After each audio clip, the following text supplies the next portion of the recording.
Hello, welcome back to the channel. I'm Naaman, this is the House of Nerdy, and today we'll be talking about and breaking down the new episode of What If, episode 5, that just came out. I'm going to give you my thoughts and opinions on why I think this is the best episode so far, and why I think it's just a little bit better than the T'Challa episode 2, which was my favorite.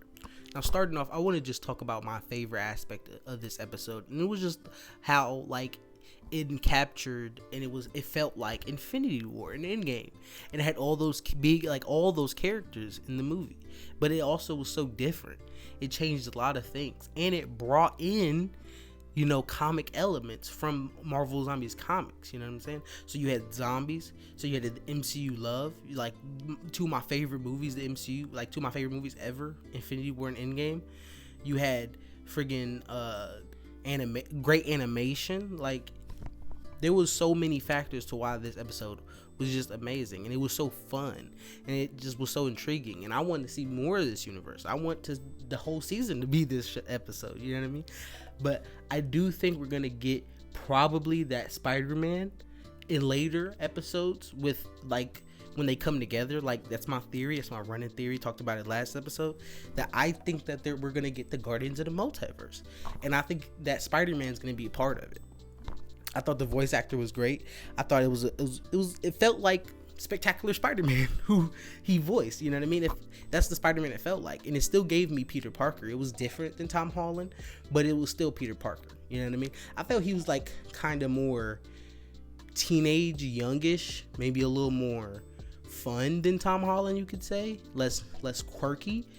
You know what I'm saying? More like an Andrew Garfield Spider-Man, but it was still cool. It was still great. I loved it. It was probably the best character of the episode.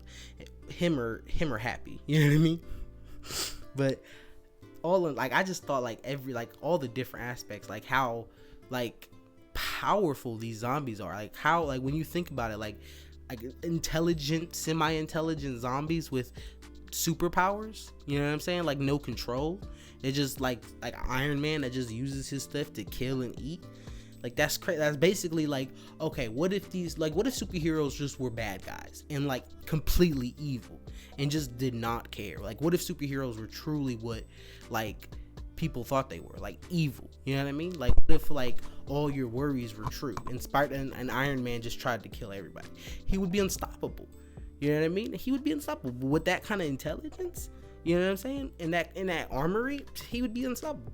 So I think that was captured in this episode perfectly, and I just wanted to be in this was the first episode where I wanted to stay in this universe and just see, because you want to see the effects. Thor probably isn't a zombie because he's in space right now. That's where he was in Infinity War. The Guardians of the Galaxy, they're in space. They wouldn't get bitten. So Captain Marvel, she wouldn't get bitten unless she was called immediately and she came touchdown.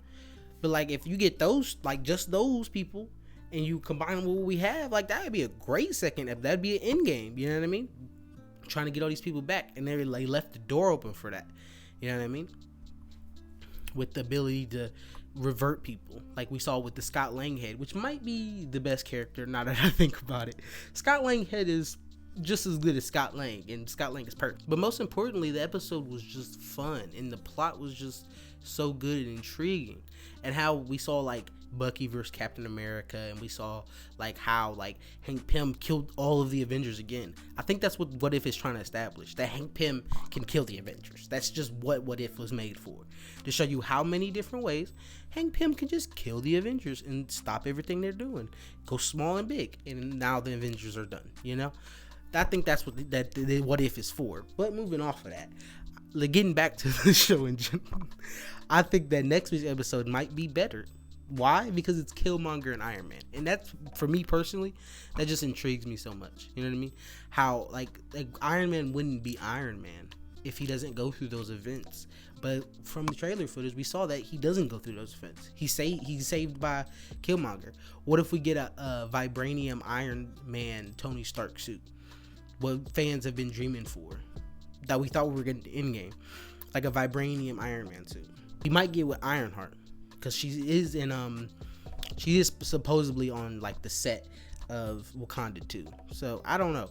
It seems intriguing. I'm looking forward to it. This episode was fun. Next week seems like it's also going to be fun. I was very, very pleased with this episode, to say the least.